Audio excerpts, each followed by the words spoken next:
The Federal Constitution of the United Mexican States of 1857 was a liberal constitution drafted by 1857 Constituent Congress of Mexico during the presidency of Ignacio Comonfort. It was ratified on February 5, 1857, establishing individual rights such as freedom of speech, freedom of conscience, freedom of the press, freedom of assembly, and the right to bear arms. It also reaffirmed the abolition of slavery, eliminated debtor prison, and eliminated all forms of cruel and unusual punishment, including the death penalty. Some articles were contrary to the interests of the Catholic Church, such as education free of dogma, the removal of institutional fueros, and the sale of property belonging to the Church. The Conservative Party strongly opposed the enactment of the new constitution in this polarized Mexican society. The Reform War began as a result, and the struggles between liberals and conservatives were intensified with the implementation of the Second Mexican Empire under the support of the Church. Years later, with the restored republic, the Constitution was enforced throughout the country until 1917.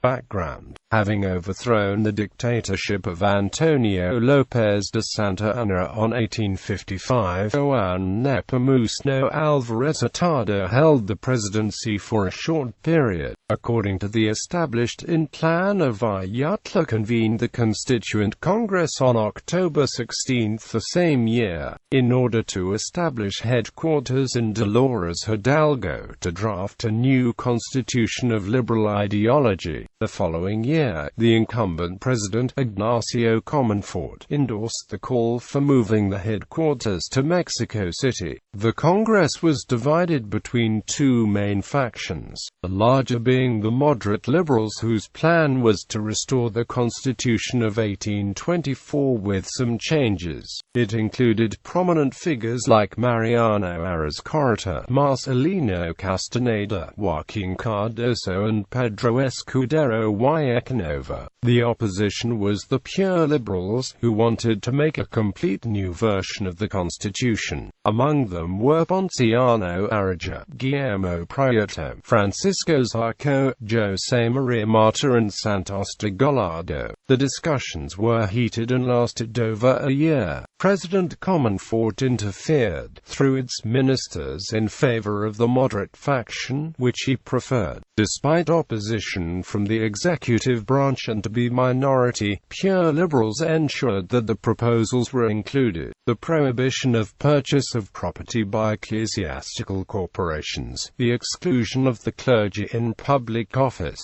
the abolition of ecclesiastical and military fueros, and freedom of religion.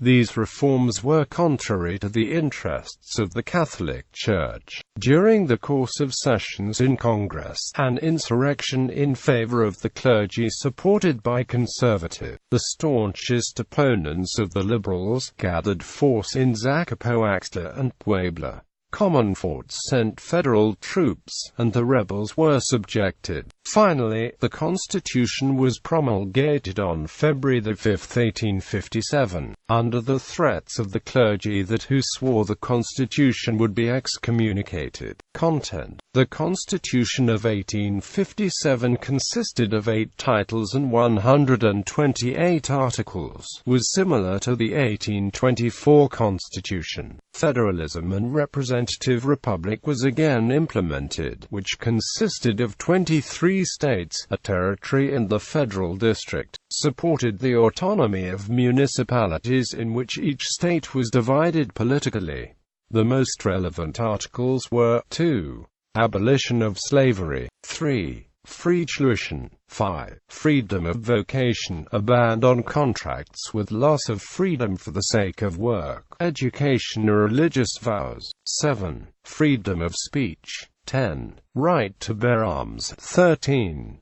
prohibition of privileges to individuals or institutions, elimination of special courts. 12. Titles of nobility are not recognized. 22. Prohibition of punishment by mutilation, beatings, branding, flogging, beating with sticks, torture of any kind, excessive fines, or the confiscation of goods. 23. Abolition of death penalty is reserved only for traitor to the homeland, highwaymen, arsonists, parricide and homicide with the aggravating circumstance of treachery, premeditation or advantage, as well as crimes of the military or piracy. 27. No civil or ecclesiastical corporation has the capacity to acquire and manage real estate, except buildings to service a purpose of the institution. 30. Definition of Mexican nationality. 31. Obligations of the Mexicans. 36. Obligations of citizens. 39. The sovereignty of the nation comes from the people. 50. Division of powers, executive, legislative and judicial. 124. Prohibition to internal customs checkpoints. 128. Inviolability of the Constitution. Among other things, included a chapter on individual guarantees and judicial proceedings to protect those rights known as amparo. Despite the Texas case, some deputies proposed a law granting certain rights to foreign colonization, arguing that the country needed to be settled. The law was rejected. Federation. At the time of the promulgation of the Constitution, the nation was composed of 23 states and one federal territory. Nuevo Leon merges with Coahuila, adopting the latter name. Besides, ratified the creation of a new state and admitted 3 of the 4 territories as free states of the Federation.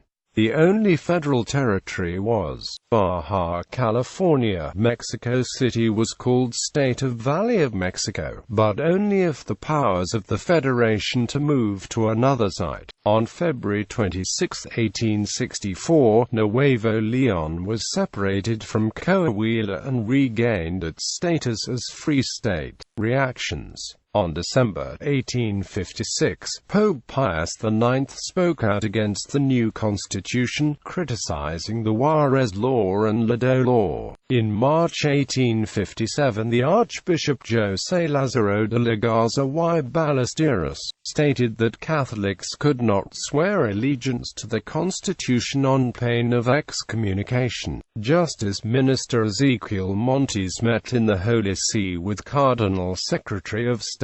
The Pope accepted the Ley Juarez and disposals of Ladeau Law, but demanded the ability to acquire political rights. The negotiations were interrupted by the resignation of President Comonfort. It began to gestate a coup. General conservative Felix Maria Zuloaga promoted through several writings his repudiation to the Constitution. On December 17, 1857 was proclaimed the Plan of Tacubaya, which aimed to repeal the Constitution and convene a new Constitutional Congress. In other words, a coup against the Congress and the Constitution.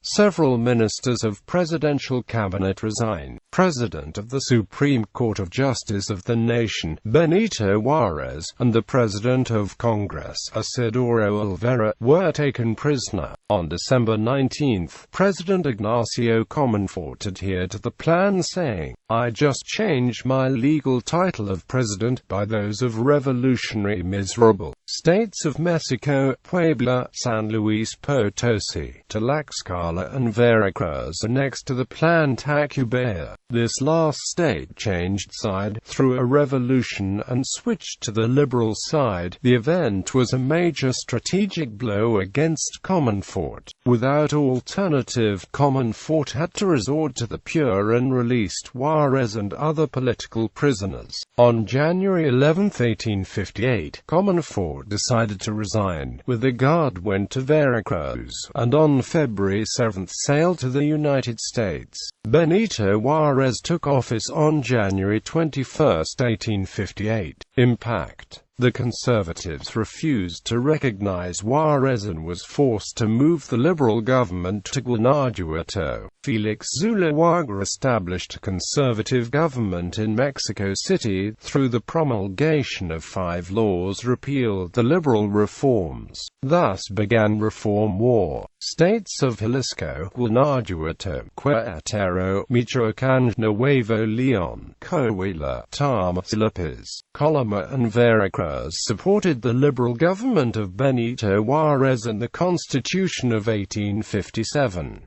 States of Mexico, Puebla, San Luis Potosí, Chihuahua, Durango, Tabasco, Tlaxcala, Chiapas, Sonora, Sinaloa, Oaxaca and Yucatán supported the conservative government of Zuloaga. After the liberal government won the Reform War, President Juárez and his government added to the Constitution of 1857 the reform laws that had been enacted in Veracruz. Because of the war, the Constitution remained without effect on almost all the country until January 1861, when the Liberals returned to the capital. On 1862, as a result of Franco-Mexican War and the establishment of Second Mexican Empire, the validity of the Constitution was again suspended. On 1867, the government of Juárez overthrew the empire, restored the republic and the Constitution took effect in the country again. Repeal and the Constitution of 1917. On February 5, 1903, in protest against the regime of Porfirio Diaz, a liberal group placed on the balcony of the newspaper's offices El Hijo de Elijah Great black curly for mourning with the legend, "The Constitution is dead," a precursor of many that eventually triggered the Mexican Revolution on 1910, that overthrew Diaz and ended with the enactment of the political constitution of the United Mexican States of 1917 during the government of Venustiano Carranza.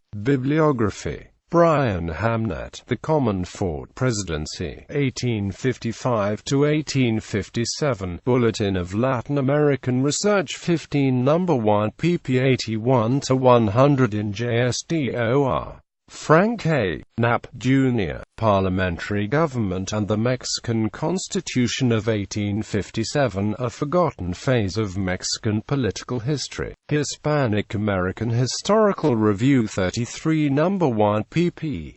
65–87 in JSTOR. In Spanish, El Colegio de México, Historia General de México, version 2000, capítulo El Liberalismo Militant, Lilia Díaz, México, ed. El Colegio de México, Centro de Estudios Históricos, ISBN 96812-09699. Reyes Heroles, Jesus Los Caminos de la Historia, edición de Eugenia Ma, México, ed. Universidad Nacional Autónoma de México, ISBN 978-968-36-9350-1. Texto en la web Consultador 3 de noviembre de 2009. Tena Ramirez, Felipe Liz, Fundamental de México 1808–1992, Mexico, ed. Por ISBN 978-968-432011-6. Texto en la web Consultador el 23 de octubre de 2009. VLADES, Diego Carbonell, Miguel, El Proceso Constituyente Mexicano, a 150 años de la Constitución de 1857 y 90 de la Constitución de 1917. El Congreso Constituyente de 1856–1857, el diseño de su entorno. Fernando Zatush Munoz, Mexico, ed.